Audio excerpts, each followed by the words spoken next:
And today we're going to be looking at a couple of news items.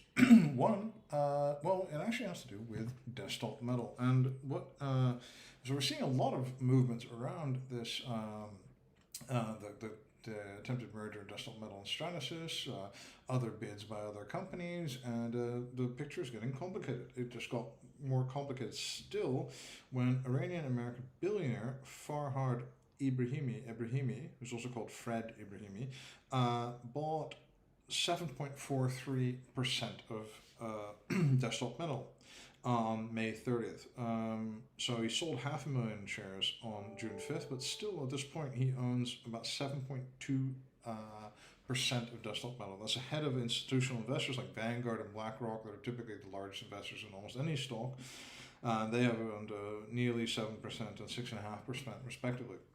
So that's, this activist investor, as he labels himself, is apparently friendly with desktop metal management. Is this something that he's just along for the ride, just wants to profit from this? Or is he going to be the biggest shareholder or one of the biggest shareholders in a combined 3D printing giant?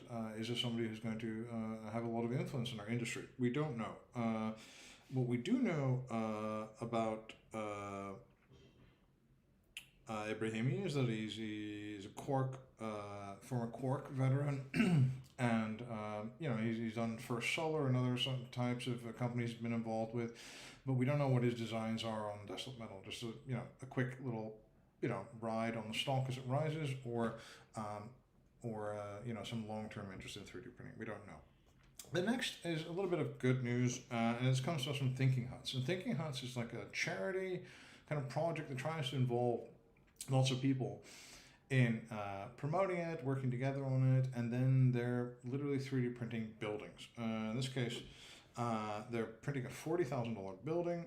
It took 18 hours to print, and that is called a Thinking Hut. And they did this in Madagascar, a place called Fianarantsoa. And that's what the Maggie Grout, the founder of ThinkingHuts, was intending to do all along. She came up with this idea during the pandemic.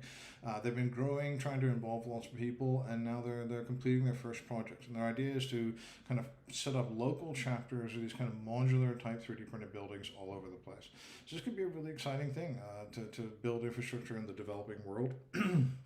Does it make sense to do this? Is it much more expensive, less expensive than other buildings? Will these buildings last? These are all interesting things for us to contemplate. But somebody going out there and doing this could have really big implications for us. And the next thing is, word that Xiaomeng Fang, who's an assistant professor at the NC State Wilson College of Textiles, and her team has developed a new way of making carbon filters. So they've taken something called carbonic anhydrase. It's an enzyme that in the body helps capture and convert carbon dioxide in the body, right? And they've managed to make this 3D printable. What they've done is they put it in a hydrogel, then they 3D print the hydrogel over a mesh net, and then they UV cure the resulting hydrogel print. And that helps solidify this and keep this carbonic anhydrase, or allow them to deposit this carbonic anhydrase in a kind of like a structural form. The idea is the team hopes that because these anhydrase material is commercially available in large quantities already, it hopes that its technology will scale so that they can make this a really truly scalable carbon capture solution.